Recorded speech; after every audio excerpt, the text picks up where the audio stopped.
নমস্কার বন্ধুরা, আমার স্বাদের ঝাঁপিতে সকল বন্ধুকে স্বাগত জানাই। বন্ধুরা, তোমরা কেমন আছো? আশা করছি সবাই খুব ভালো আছো। আমি আজকে তোমাদের সঙ্গে যে রেসিপিটা শেয়ার করব, খুব ইউনিক একটা রেসিপি। অনেকেই হয়তো খুবই ভালোবাসে, আবার অনেকে হয়তো এগুলো খেতে পছন্দই করে না, কিন্তু আমার খুব ভালো লাগে। আর তোমরা একবার করে খেয়েও দেখো কিন্তু, আর কার কার ভালো লাগে সেটা অবশ্যই কিন্তু আমাকে কমেন্ট বক্সে লিখে জানিও। আচ্ছা, আমি আজকে যে রেসিপিটা করবো, আগে আমি রেসিপিটা দেখিয়ে দিই, তারপরে তোমাদেরকে বলবো আমি কি করছি। দেখো, প্রথমে কড়াই বসিয়েছি, কড়াইয়ের মধ্যে সর্ষের তেল দিয়েছি, দিয়ে গোটা গোটা রসুন কুচি, মানে রসুনটা কুচি করিনি, গোটা রসুনগুলো আমি দিয়ে দিয়েছি, দিয়ে একটু ভালো করে ভেজে নিয়েছি। তারপরে দেখো, চিংড়ি মাছের নুন হলুদ মেখে, আর তাতে একটু পেঁয়াজ বড় বড় করে কুচিয়ে দিয়েছি, দিয়ে কড়াইয়ের মধ্যে ঢেলে দিয়েছি। এবার রসুন আদা কুচিও একটু একটু করে দিয়ে দিয়েছি। রসুন আদা কুচি পেঁয়াজ কুচির সঙ্গে চিংড়ি মাছটা ভালো করে একটু ভেজে নিচ্ছি। ঠিক আছে, একটু ভালো করে ভালো, চিংড়ি মাছের একটু জল বেরোবে, ওটা কিন্তু পুরোটাই শুকিয়ে নিতে হবে। দেখো, ভালো করে একটুখানি ভেজে নিচ্ছি।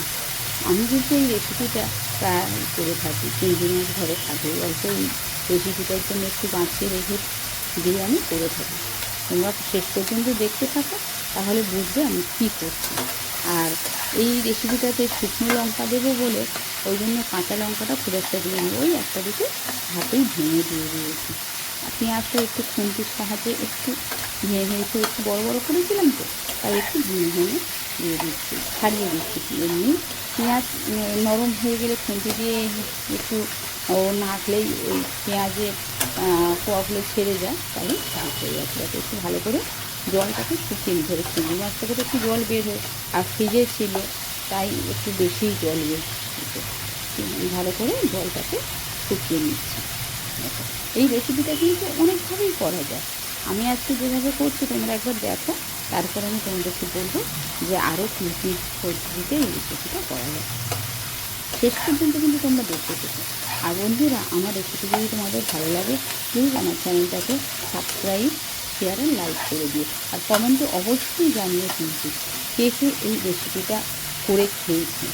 আশা করছি অনেকেই খেয়েছে, তবু আমাকে একবার কমেন্টে জানিয়ে। হয়তো চিংড়ি মাছটা প্রায় শুকিয়ে এসেছে, খুব একটা সময় লাগে না, শুধু চিংড়ি মাছ থেকে জলটা হতেই যেটুকু সময় লাগে।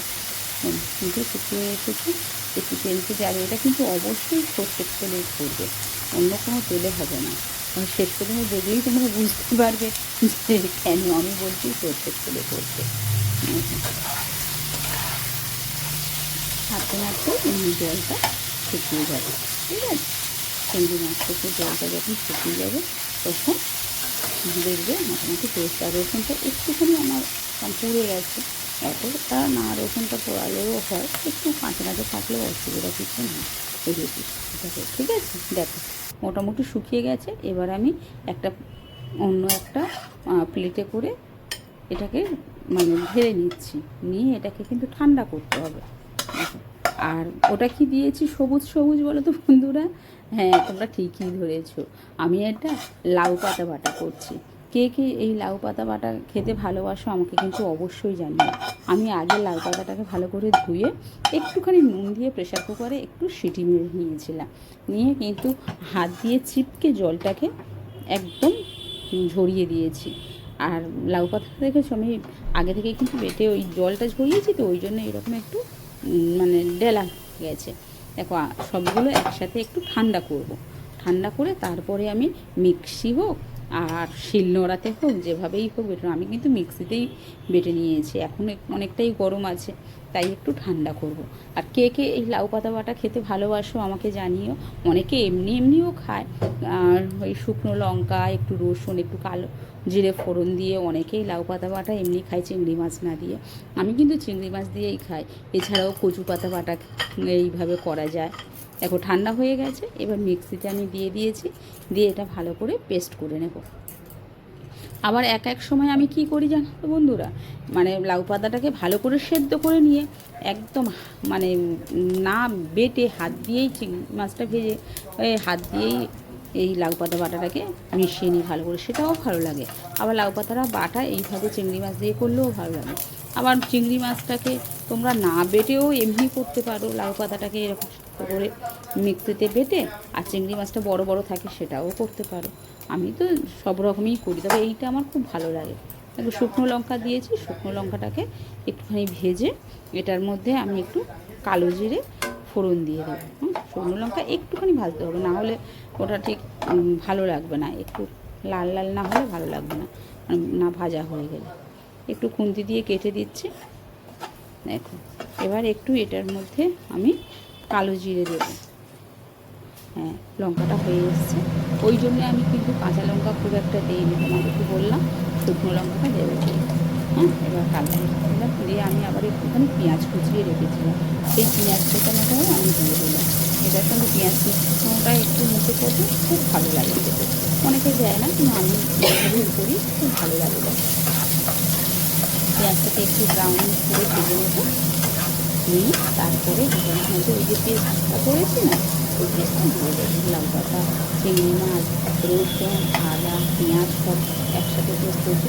আর হ্যাঁ, এটার মধ্যে অনেকে একটু নারকেল কোড়া দিয়ে দেয়, একটু পোস্তও দেয়, অনেকে একটু সর্ষে বাটাও দেয়। আমি আজকে কিন্তু ওগুলো কিচ্ছু দিইনি, এমনি প্লেন একটু রসুন, আদা আর পেঁয়াজ দিয়ে দিচ্ছি, দুর্দান্ত লাগে গরম ভাতের সঙ্গে। তোমরা একবার করে দেখো কিন্তু বন্ধুরা, অবশ্যই আমাকে জানিও কার কেমন লেগেছে। অনেকে হয়তো খায়, কিন্তু যারা মানে খায়নি বা যারা এটা দেখতে ভালো লাগবে যাদের, তারা অবশ্যই কিন্তু করে খেয়ে আমাকে কিন্তু কমেন্টে জানিও যে কার কেমন লেগেছে। হ্যাঁ, মোটামুটি পেঁয়াজটা একটু ব্রাউন হয়ে এলে আমি পেঁয়াজটাকে, আর তেলটা কিন্তু বেশি দিই, দেখো অল্প সর্ষের তেল দিয়েছি। কেন বলো তো, একটু কাঁচা সর্ষের তেল দেবো বলে, সেটা আমি তোমাদেরকে দেখাবো। ওই জন্য একদমই অল্প তেল দিয়েছি। পেঁয়াজটাকে একটু ব্রাউন করে ভেজে নেব, যতক্ষণ না হচ্ছে একটুখানি ভাজতে হবে পেঁয়াজটা। মোটামুটি হয়ে এসছে, তখন আগে একটুখানি। আর এর মধ্যে আমি কিন্তু ওই যে চিংড়ি মাছের মধ্যে একটু হলুদ দিয়েছিলাম, ওই জন্য এটার মধ্যে কিন্তু আর হলুদ হলুদ কিছুই দেবো না। অনেকে হয়তো ভাবছে আমি অনেক লঙ্কা দিই তরকারিতে, আজকের জন্য কম। না, শুকনো লঙ্কাটাকে ওর সঙ্গে মাখবো বলছি, কিন্তু আমি লঙ্কাটা, কাঁচা লঙ্কাটা একটু কম দিয়েছি। পেঁয়াজটা মোটামুটি হয়ে এসছে, এইবারে আমি যে পেস্টটা করেছি পেস্টটা ওর মধ্যে দিয়ে দেবো, দিয়ে একটুখানি জলটাকে নেড়ে নেবো। এটা কিন্তু সবসময় নাড়তে হবে, ননস্টিকি বলে হয়তো কিছু অসুবিধা হচ্ছে না আমার, কিন্তু যারা এমনি সাথে করবে সবসময় নাড়তে হবে, না হলে কিন্তু কড়ার গায়ে একটু লেগে যাওয়ার সম্ভাবনা থাকে। ভালো করে নেড়ে নেবো, জলটাকে শুকিয়ে একটা নেড়ে পেঁয়াজটার সঙ্গেও মেখে নেবো, আর জলটার সঙ্গেও ভালো করে শুকিয়ে নেবো। খুব একটা সময় লাগে না, ওই চিংড়ি মাছের জল হতেই যেটুকু সময় লাগে, এটা তো আর খুব একটা সময় লাগে না। একদম কড়ার গা থেকে ছেড়ে এসছে, জল শুকিয়ে গেলে এমনি কড়ার গা থেকে ছেড়ে যাবে, হয়ে এসছে। আর একটুখানি মানে একটুখানি চিনি দিচ্ছি, আমি একটু মুখে দিয়ে কিন্তু দেখেছিলাম যে নুনটা দিতে হবে কিনা, কারণ চিংড়ি মাছ আমি নুন দিয়েছিলাম তো, এটাতে কিন্তু একটুও আর নুন দিতে হবে, তোমাদের স্বাদ অনুযায়ী তোমরা একটু নুন দিতে পারো। ওই যদি কাঁচা লঙ্কা পছন্দ করে একটু কাঁচা লঙ্কাও দিতে পারো, আমি ওই শুকনো লঙ্কাটা দেবো বলে ওই জন্য আর কি, আর একটু চিনি দিই। যারা পছন্দ করে না তারা কিন্তু স্কিপ করতে পারো, কোনো অসুবিধা নেই। একদম কড়ার গা থেকে ছেড়ে গেছে, ঠিক আছে, একদম ছেড়ে গেছে, জল একদম শুকিয়ে গেছে, পুরোটা কিন্তু জলটা শুকিয়ে নিতে হবে, না হলে কিন্তু ভালো লাগবে না। অনেকে ওই বললাম পোস্ত বাটাও দিতে পারো, সর্ষে বাটা, নারকেল কোড়াও অনেকে দেয়, আমি আজকে কিন্তু কিচ্ছু দিইনি, আমি এইভাবেই একদম প্লেনভাবেই করে দিই। একদম শুকনো হয়ে গেছে, এইবার কিন্তু আমি এটাকে গ্যাসটা বন্ধ করে দিয়েছি, দিয়ে এবার একটা বাটিতে আমি গরম ভাতের সঙ্গে কিন্তু এটা খেতে হবে, তাহলে এর স্বাদটা পুরোপুরি বুঝতে পারবে। ঠান্ডা ভাতের সঙ্গে খেলে ভালো লাগবে, কিন্তু অতটা ভালো লাগবে না, এটা সবসময় গরম ভাতের সঙ্গে খেতে হবে। হয়ে গেছে, আমি এবার একটা বাটিতে মোটামুটি এটা মানে ঢেলে একদম হয়ে গেছে, একদম শুকিয়ে গেছে, কড়ার গায়ে কিন্তু একটু লেগে যাচ্ছে, ঠিক আছে।